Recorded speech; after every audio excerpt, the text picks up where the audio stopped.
ဒီနေ့မင်းပြော်ရဲ့လားမင်းကပျော်ရွှင်မှုကိုရှာဖွေနေတဲ့သူဆိုရင်တခုခုလွဲနေပြီပျော်ရွှင်မှုဆိုတာကရှာဖွေရမှာမဟုတ်ပဲဖန်တီးယူရမှာပါမင်းရဲ့အတွေးအမြင်လှုပ်ဆောင်ချက်နဲ့နေထိုင်မှုပုံစံပြောင်းလဲပြီးစတင်နိုင်ပါပြီအတိအမှတ်ပြုပါစိုးတဲ့ခံစားချက်တွေကိုနားလည်လက်ခံပြီးလွှတ်ချပါဒီနေရာမှာလွှတ်ချဖို့ဆိုတာကခံစားချက်တွေကိုဖိနှိပ်ဖို့မဟုတ်ပဲအဲ့ဆိုးတဲ့အရာတွေပေါ်မှာအရှိအတိုင်းသိမြင်ပြီးဖြေရှင်းဖို့ပါဥပမာဒေါသဝမ်းနည်းမှုကြောက်ရွံ့မှုတွေကမဖြေရှင်းမဲစုပြုံထားရင်စိတ်ထဲမှာအမြင့်တွေလာပြီးဘဝကိုအဆိုးမြင်သွားစေနိုင်ပါတယ်ကျေးဇူးတင်ပါကျေးဇူးတင်စိတ်ကိုလေ့ကျင့်ပါအမြဲမအားတဲ့ဘဝမှာရှေးရှေးပျော်ရွှင်မှုကိုမတွေ့နိုင်ပါဘူး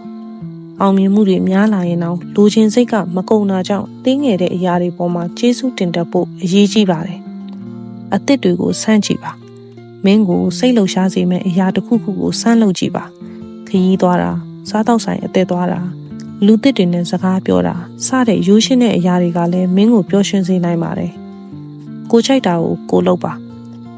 မင်းစိတ်ဝင်စားတဲ့အရာတွေအတွက်အချိန်ပေးပါအမှုပညာအားကစားစေတနာဝန်ထမ်းလိုမျိုးအရာတွေကမင်းကိုအားတက်စေပြီးပျော်ရွှင်မှုကိုအခြားသူတွေရဲ့အမြင်ပေါ်မိခိုစရာမလိုပဲဖြည့်ဆည်းနိုင်ပါတယ်ချစ်တဲ့သူတွေကိုအချိန်ပေးပါအထီးကျန်တာကစိတ်သက်ကြတာကိုဖြစ်စေနိုင်တာကြောင့်ချစ်ရခင်ရသူတွေနဲ့ဆက်သွယ်ပါခဏနေရင်မပြောရတာကြားတဲ့အသိမိတ်ဆွေတွေစီကိုဖုံးဆက်ကြည့်ပါလား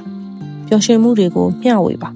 ပြုံးပါအားပေးပါကောင်းတဲ့စကားတွေပြောပါလက်ရှိအချိန်မှာရှိနေတာကိုတန်ဖိုးထားပြီးအာရုံစိုက်ပါ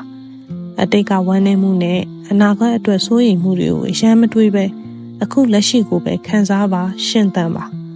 ဒီနီလန်းတွေကဘယ်အရာကိုလှုပ်ပြီးသွားပြီလဲဒီနေ့ရောပြောရဲ့လား